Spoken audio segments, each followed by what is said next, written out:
Lampor ini ya, itu bukan keranda terbang, menyajikan dua sesajen agar bisa selamat. Oke semuanya ya, selamat datang di channel gua yaitu Bima Pama, dan di sini gua bakal menceritakan sebuah kisah horor ya. Dan kita bakal bahas atau cerita tentang kisah horor dari desa asal Jawa Tengah ya, yang kita sebut aja tuh Desa Kalitawang.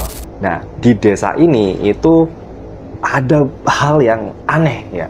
Karena kalau kalian tahu ya, lampor itu kan adalah keranda terbang ya, ataupun banyak orang yang mendefinisikan lampor ini ya keranda terbang. Tapi di sini lampor ini ya itu bukan keranda terbang. Nah, penasaran gimana? Buat kalian semua ya yang lagi makan atau sedang dalam perjalanan pulang kerja, itu kan pakai headset ya biar kedengaran suaranya dan juga bisa merasakan ataupun bisa memvisualkan ya bagaimana cerita ini itu terjadi. Oke, jadi nggak usah lama-lama, kita akan langsung mulai aja.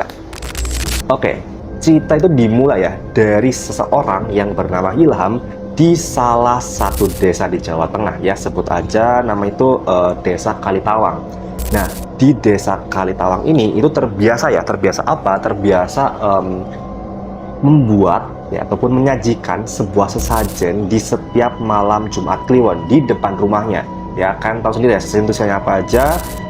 Dan anehnya ya sebenarnya, walaupun sesajen itu diberikan setiap paginya ataupun keesokan harinya, itu sesajennya itu masih utuh ya dan masih sama gitu loh. Jadi kayak nggak tersentuh sama sekali. Nah, jadi kebanyakan orang ya mengira sesajen ini sebenarnya ya bukan untuk siapa-siapa, karena ya memang tidak ada ya kan hal-hal mistis yang terjadi, meskipun di desa tersebut itu ada mitosnya, yaitu mitos tentang lampor tanpa keranda terbang, yaitu banyak sekali bayangan-bayangan manusia ya yang berjalan rombongan. Nah, itu yang terjadi ya di Desa Kalitawang ini. Semua orang ya itu belum tahu bahwa desa ataupun ya dusun Kalitawang ini itu sebelumnya ada dusun yang lain, cuman dah gugur ya. Jadi sebut aja tuh namanya Desa Sumberjati ya. Itu udah beberapa dekade lalu itu udah hilang. Kenapa? Karena wabah penyakit. Jadi semua orang yang ada di dusun itu meninggal ya karena sebuah wabah. Nah, di sore itu ketika sore menjelang Jumat Kliwon ya, itu suasananya itu sedang panas ya, terik banget padahal udah sore. Jadi ada banyak banget nih, misalnya ayam-ayam itu berkokok ya, terus anjing-anjing itu menggonggong, lari-larian bersama-sama rombongan itu masuk dalam hutan. Dan ketika sampai dalam hutan itu mereka malah diam. Nah, ini udah janggal ya, dari awalnya udah janggal nih. Ketika si Ilham pulang, si nenek itu menyiapkan dua ya sajennya. Dan si Ilham tanya, kenapa bikin dua nek? Padahal satu aja itu nggak dimakan sama siapa-siapa. Nah, nenek itu berkata, kalau misalnya dulu juga pernah terjadi hal seperti ini, dimana ketika sore itu sangat menyengat, banyak ayam berkokok, itu kebanyakan orang menyajikan dua sajen agar bisa selamat. Nah, Ilham pun ya yang memang tidak mengetahui banyak, ya hanya menuruti saja. Jadi di jam 12 malam lebih sedikit ya, itu ada kentongan yang bunyi cepet banget ya. Sebetulnya Pak Slamet yang bunyiin, jadi teng teng teng teng teng teng, itu cepet banget dan juga keras. Nah, semua orang bangun, terutama Ilham dan juga neneknya, karena mereka berdua tuh nggak tahu apa yang terjadi. Nah, dalam telinga Ilham itu mendengar seperti suara rombongan ya. Rombongan orang itu berjalan kaki seperti iring-iringan gitu. Tapi ketika Ilham melihat jendela, itu nggak ada siapa-siapa ya, nggak ada siapa-siapa sama sekali. Dan nenek pun datang, tutup jendelanya. Nenek ngomong, aja deleng, lampor kayak. Artinya itu jangan dilihat ya, itu lampor. Ilham pun ya mundur ya kan, mundur, menutup jendela, korden dipakai, jadi semuanya tertutup. Nah, akhirnya ketika pagi harinya tiba, itu semua orang tuh gempar. Kenapa? Karena ada salah satu ibu ya, kita sebut aja Ibu Siti ya. Ibu Siti itu seperti kejang-kejang di pagi hari. lama-kelamaan banyak yang ngumpul juga nih ya melihat keadaan Bu Siti ini. Namun perlahan-lahan kejang-kejang Bu Siti itu mulai berubah, yaitu menjadi semakin diam juga, sampai akhirnya Bu Siti itu bener-bener kayak tertidur ataupun nggak sadar. Ini belum mati ya, ini belum ada seperti tanda-tanda meninggal, tapi masih dalam keadaan seperti koma ya, karena nggak bisa bergerak ataupun nggak bisa berbicara dan membuka matanya. Lalu 3 hari berikutnya itu kan harusnya udah melewati fase malam Jumat Kliwon ya, tapi anehnya setiap 3 malam itu justru bukan orang-orang sih, tapi yang disebut para lampor ini itu jalan lagi ya setiap malam, setiap jam 12. Jadi suaranya, suara kerumunan, gerombolan itu kedengeran terus setiap malam ya, sampai akhirnya nenek waktu itu yang sedang keluar ya ke kamar mandi, karena kebetulan ya buat rumah Ilham ini itu kamar mandinya itu di luar ya, jadi bukan dalam tapi di luar. Jadi nenek tuh harus keluar dulu nih ya, lewat pintu depan itu keluar dan baru masuk lagi. Dan kebetulan nenek itu lewat di saat para lampor itu jalan di jalanan desa. Nah akhirnya selama 3 hari nenek itu demam, panas, menggigil ya, dan kadang-kadang tuh nyebut suara-suara ataupun nyebut nama-nama yang bahkan Ilham pun gak kenal. Sampai akhirnya beberapa dokter itu datang ya, ini dipanggil dari jauh karena memang perjalanan dari desa ini ya, sampai ke klinik ataupun yang lainnya yang terdekat yang ada dokternya itu kurang lebih sekitar ya 2 jam lah, 2 jam atau bahkan bisa lebih dari 3 jam kalau misalnya ada kendala di jalan. Buat si Ilham, dia itu panik ya, karena kan dia sendirian dan umurnya itu masih remaja lah, 16 tahun.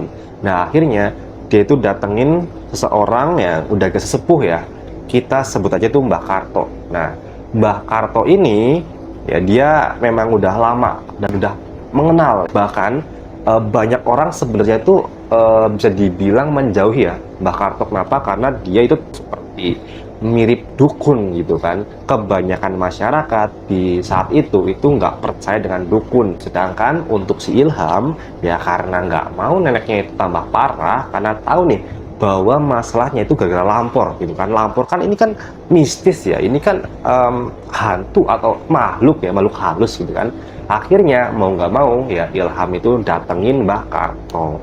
Mbah Karto itu menjelaskan bahwa itu tuh bukan lampor keranda terbang yang biasanya, justru ya lampor ini itu punya asal usul.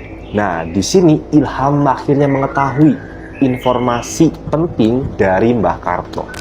Katanya ya itu dulu ya, sejauh sebelum adanya desa Kalitawang, untuk desa Sumberjati itu musnah kan karena kena wabah kan tadi di awal. Nah jadi itu hampir seluruh warganya itu meninggal karena sebuah wabah penyakit yang akhirnya semuanya itu dikubur massal. Namun karena lahannya yang dulu tuh masih sempit dan banyak hutan, sehingga tempatnya itu kurang proper lah ya. Jadi nggak ada tuh misalnya bawa keranda terus diangkat sampai kuburan baru dikubur. Dan ketika berpuluh-puluh tahun kemudian ya ada ya pendiri-pendiri desa Kalitawang ini datang, ya mereka mulai membuat sebuah desa perlahan-perlahan sampai akhirnya ada lahan tanah kosong yang sebenarnya itu dulu kuburan ya, cuman udah lama banget kan. Jadi lahan ini itu dibuat menjadi sebuah perkebunan desa yang akhirnya ya saat ini para pendahulu ya, orang-orang yang telah meninggal di desa Sumberjati itu akhirnya datang kembali ya ke jalanan desa Kalitawang. Untuk apa? Dan ternyata itu bukan untuk ini ya, bukan untuk misalnya hancurkan perkebunan ya atau segala macam, itu enggak ya, tapi justru para lampor ini itu ingin diiringi dengan layak. Nah jadi kan karena mereka kan untuk proses pengkuburannya ya, untuk proses pengkuburannya itu kan berbeda. dimana mereka langsung dibawa dan dikubur langsung gitu kan. Jadi kan kurang layak, jadi nggak ada keranda segala macam. Para lampor ini tuh ingin mereka diiringi seperti keadaan seorang yang meninggal pada umumnya. Jadi itulah ya informasi yang didapatkan oleh Ilham ya dari Mbah Karto.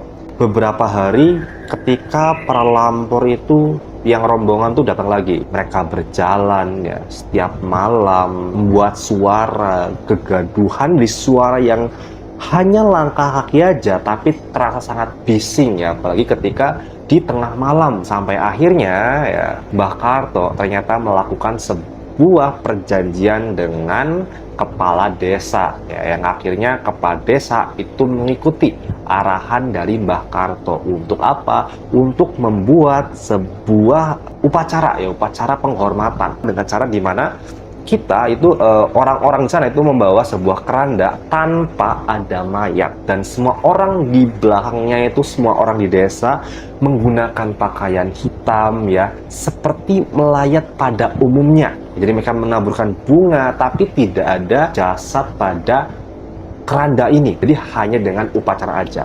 Dan semua orang pun berkumpul sampai akhirnya di hari Jumat pertemuan mereka semua, mereka memulai upacara tersebut. Seluruh warga itu memulai upacara ini dari sebuah perkebunan ataupun lahan yang dulunya digunakan untuk mengkubur para jasad ya dari warga-warga desa Sumberjati ini yang terkena wabah penyakit. Mereka iring-iringan ya kan, mereka iring-iringan sampai ke kuburan sungguhan, dan keranda tersebut itu ditinggalkan di sana ya sesuai dengan upacaranya. Semua warga itu berdoa sampai akhirnya selesai, dan ketika malam pun tiba, dan benar saja sudah tidak ada lagi lampor yang berjalan kembali di setiap malamnya.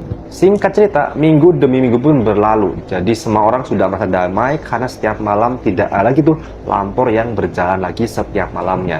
Dan untuk Nenek Ilham pun sekarang udah membaik, tapi ada yang berbeda, di mana kadang-kadang nenek ini ya, Nenek Ilham itu sering berhalusinasi ataupun bermimpi ya, kadang berbicara sendiri, kadang seperti masa ketakutan, kadang juga menyebut nama-nama orang yang dimana Ilham pun ya juga nggak tahu, mungkin itu nama dari para korban-korban di desa Suburjati ataupun yang lainnya.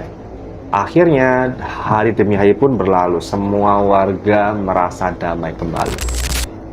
Nah, jadi itu dia buat cerita dari hari ini ya, yang kita judul tuh Lampor Tanpa Keranda ya. Buat kalian semua yang suka cerita kayak gini, kalian tuh bisa langsung komen-komen di kolom komentar. Kalau kalian mau request juga boleh banget. Tenang aja, aku bakal siapkan, aku bakal tambahkan video-video yang lebih menarik buat kalian. Nah, jadi buat teman-teman semua yang belum subscribe, jangan lupa silahkan kalian langsung subscribe juga, agar teman-teman tuh nggak ketinggalan informasi ataupun juga cerita-cerita menarik selanjutnya. Jadi cukup sekian, see you next time, see you next video, goodbye.